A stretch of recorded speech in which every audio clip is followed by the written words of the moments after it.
ونصلي على رسوله الكريم أما بعد فأعوذ بالله من الشيطان الرجيم بسم الله الرحمن الرحيم يا أيها الذين آمنوا لا تقولوا راعنا وقولوا انظرنا واسمعوا وللكافرين عذاب أليم صدق الله مولانا العظيم مولاي صل وسلم دائما أبدا على حبيبك خير الخلق كلهم۔ آج سلسلے کا درس نمبر 78 ہے اور سورۃ البقرہ کی آیت نمبر 104۔ ارشاد فرمایا یا ایھا الذین آمنوا، اے ایمان والو، لا تقولوا راعنا، تم لفظ راعنا نہ کہو، وقولوا انظرنا، اور لفظ انظرنا کہو، واسمعوا، اور سنو، وللکافرین عذاب علیم، اور کافروں کے لیے دردناک عذاب ہے۔ سورۃ البقرہ میں پہلی بار اہل ایمان کو مخاطب فرمایا گیا ہے۔ اس سے پہلے پورے انسانوں کو خطاب تھا، یا ایھا الناس اعبدوا ربکم، اور اس کے بعد یا بنی اسرائیل ارشاد فرما کر بنی اسرائیل کو خطاب فرمایا۔ اب یہاں پر اہل ایمان کو براہ راست خطاب کیا جا رہا ہے، اور پورے قرآن پاک میں 88 مرتبہ اہل ایمان کو خطاب کیا گیا ہے۔ شاہ عبدالعزیز محدث دہلوی رحمۃ اللہ علیہ تفسیر عزیزی میں فرماتے ہیں کہ سابقہ کتب سماویہ میں، یعنی جو آسمانی کتابیں ہیں، ان میں اہل ایمان سے براہ راست خطاب نہیں ہوتا تھا، بلکہ انبیاء علیہ السلام سے خطاب ہوتا تھا، جو آگے اپنی اپنی امت تک احکام الہی کو پہنچاتے تھے۔ یہ صرف اس آخری امت کو شرف حاصل ہوا ہے کہ اللہ رب العزت نے براہ راست اہل ایمان کو خطاب فرمایا ہے۔ تفسیر ابن کثیر اور تفسیر عزیزی میں ہے کہ حضرت عبداللہ ابن مسعود رضی اللہ تعالی عنہ نے جناب رسول اللہ صلی اللہ علیہ وسلم کی خدمت میں عرض کیا کہ حضور مجھے کوئی نصیحت فرمائیں، تو آپ نے ارشاد فرمایا اے عبداللہ، جب تم قرآن کریم میں یہ خطاب پڑھو یا ایھا الذین آمنوا، تو پورے دل کے ساتھ متوجہ ہو جایا کرو اور یہ سمجھ لیا کرو کہ اللہ تعالیٰ تم سے براہ راست خطاب فرما رہے ہیں۔ اس سے بڑی نصیحت اور وصیت کیا ہو سکتی ہے؟ مقصد یہ تھا کہ یہ ایسی اعلیٰ چیز ہے کہ پوری توجہ کے ساتھ ہمتن گوش ہو کر سنا کرو کہ اللہ تعالیٰ کیا حکم فرما رہے ہیں، کس چیز کے کس کام کے کرنے کا حکم ہے اس میں، اور کس بات سے اور کس چیز سے رک جانے کی بات فرمائی گئی ہے۔ تو یہاں پر اہل ایمان کو خطاب کرتے ہوئے ایک اہم بات ارشاد فرمائی، اور وہ یہ کہ یہود کی شرارتوں کا ذکر چلا آ رہا ہے کہ جو وہ شرارتیں کیا کرتے تھے، اور جناب رسول اللہ صلی اللہ علیہ وسلم کی مجلس میں آ کر بھی وہ باز نہیں آتے تھے اپنی شرارتوں سے۔ جناب رسول اللہ صلی اللہ علیہ وسلم کی محفل میں، مجلس میں ہر قسم کے لوگ ہوتے تھے، شہری بھی ہوتے تھے، دیہاتی بھی، تعلیم یافتہ بھی اور ان پڑھ بھی، ذہین بھی اور کن ذہن بھی، اور متوسط ذہن کے لوگ بھی ہوتے تھے، اور یہ ہر مجلس میں ہر طرح کے آدمی موجود ہوا کرتے ہیں، اور سب کو اللہ رب العزت نے ایک جیسا پیدا نہیں فرمایا۔ کچھ ایسے ہوتے ہیں کہ کلام کے شروع ہوتے ہی سمجھ جاتے ہیں کہ متکلم بات کرنے والا کیا کہنا چاہتا ہے، اور بعض ایسے ہوتے ہیں جو بات ختم ہونے کے بعد سمجھ جاتے ہیں، اور کچھ ایسے بھی ہوتے ہیں کہ سارا بیان ختم ہونے کے بعد بھی ان کے پلے کچھ نہیں پڑتا۔ تو لوگ ہر قسم کے آپ صلی اللہ علیہ وسلم کی محفل میں اور مجلس میں بھی ہوا کرتے تھے۔ تو آپ صلی اللہ علیہ وسلم کو اپنی طرف مخاطب کرنے کے لیے، اپنی طرف متوجہ کرنے کے لیے یہ لفظ استعمال یہودی کرتے تھے، مسلمان بھی یہ لفظ استعمال کرتے تھے، راعنا، یعنی ہماری رعایت کر لیں۔ ایک تو یہ ہوتا تھا کہ ہر قسم کے لوگ ہوتے تھے، تو مقصد یہ تھا کہ آپ اس انداز سے گفتگو فرمائیں کہ سب کی سمجھ میں آ جائے، جو کم ذہن کے مالک ہیں وہ بھی بات کو اچھے طریقے سے سمجھ لیں، جو تعلیم یافتہ ہیں وہ بھی بات کو اچھے طریقے سے سمجھ لیں۔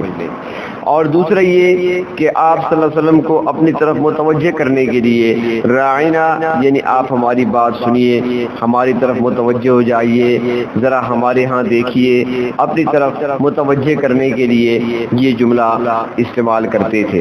اردو میں بھی کہا جاتا ہے کہ ذرا توجہ فرمائیے، یہ جملہ اردو میں بھی استعمال ہوتا ہے۔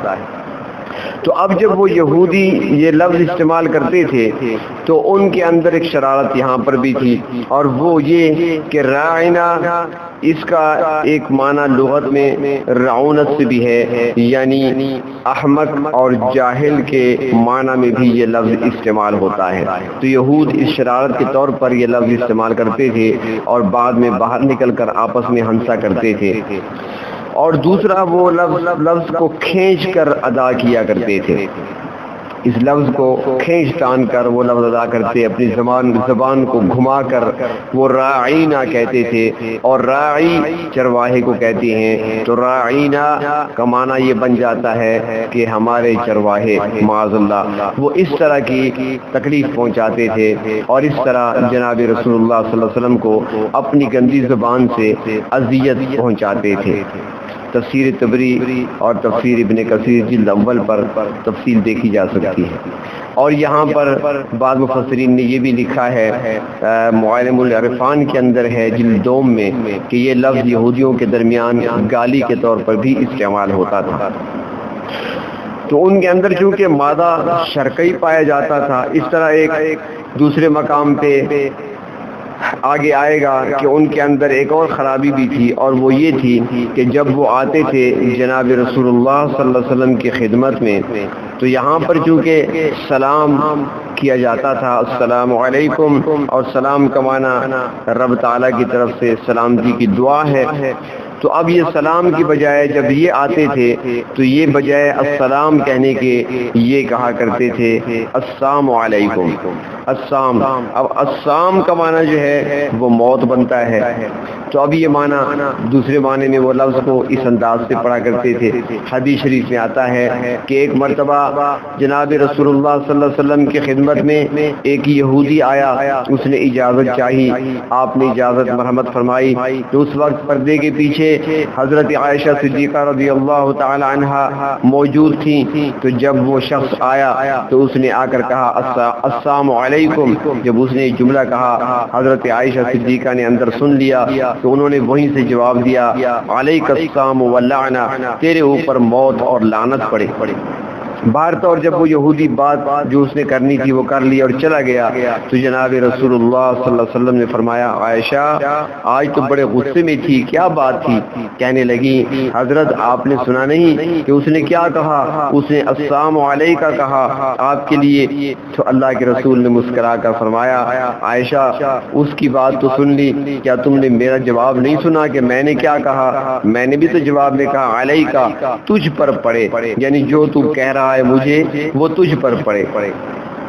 تو بہر طور ان کے اندر یہ شر کا مادہ پایا جاتا تھا اور کوئی موقع وہ ہاتھ سے جانے نہیں دیتے تھے، اور حضور اکرم صلی اللہ علیہ وسلم کی شان اقدس میں گستاخی کے لیے یہودیوں کی طرف سے ایسی ذلیل اور کمینی حرکتوں اور ہتھ کنڈوں کا استعمال ان کے اسلام اور پیغمبر اسلام کے ساتھ بغض کو نمایاں کرتا ہے، اور اس سے معلوم ہوتا ہے کہ وہ ایسا کوئی موقع ہاتھ سے جانے نہیں دینا چاہتے تھے، نہ اس وقت نہ آج، جس کے ذریعے اسلام اور پیغمبر اسلام اور آپ کی جانثار ساتھیوں کی شان میں کمی واقع کی جا سکے۔ اس لیے علماء کرام فرماتے ہیں کہ ہر ایسے لفظ سے بچنا چاہیے جس کے استعمال سے جناب رسول اللہ صلی اللہ علیہ وسلم کی شان اقدس میں گستاخی اور توہین کا پہلو نکلتا ہو۔ تفصیل دیکھی جا سکتی ہے معالم العرفان جلد دوم پہ۔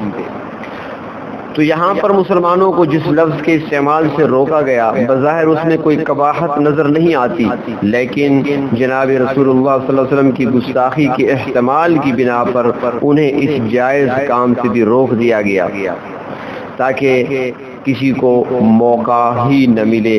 وہ اس لیے جو کہتے ہیں با خدا دیوانہ باش با محمد ہوشیار، یہاں پر قدم قدم پر ہوشیار رہنا پڑتا ہے۔ تھوڑی سی بے ادبی اور تھوڑی سی گستاخی کسی بھی شخص کو ایمان جیسی نعمت سے محروم کر سکتی ہے۔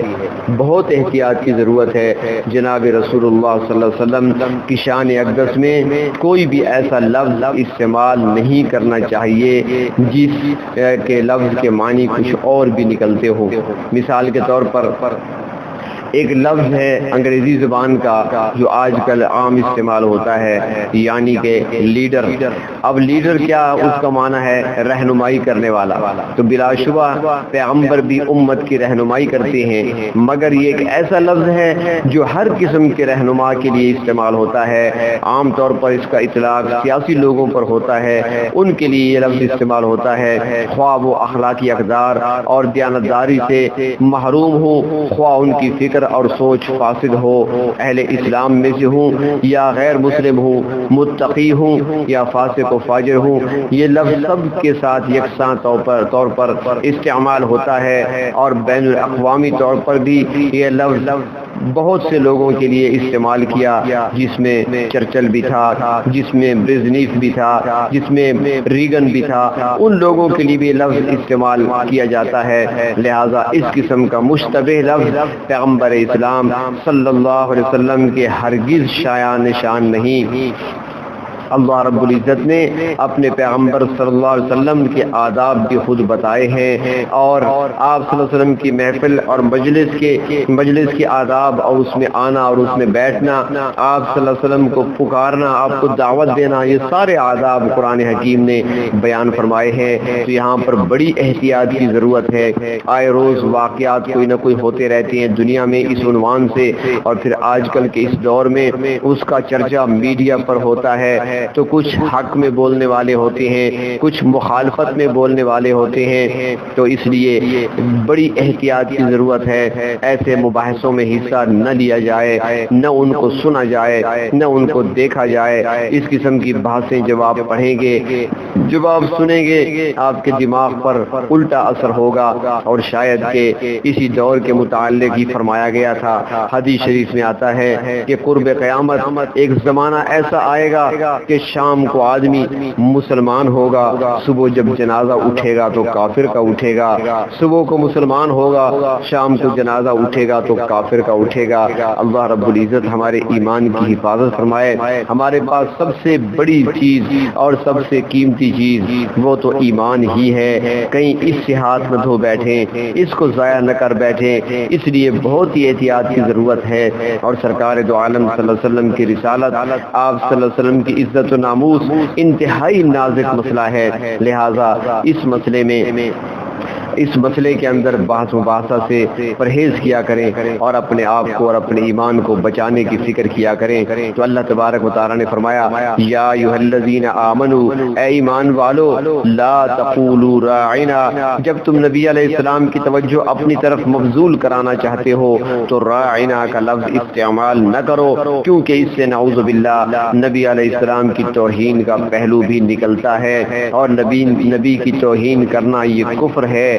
تو اس لیے فرمایا کہ تم یہ لفظ ہی استعمال نہ کرو، بلکہ لفظ کون سا استعمال کرو؟ فرمایا تم کہا کرو انظرنا، یعنی کہ انظرنا کا معنی تو وہی نکلتا ہے، لیکن اس کا دوسرا معنی استعمال میں نہیں آتا، دوسرا معنی اس سے نہیں نکلتا۔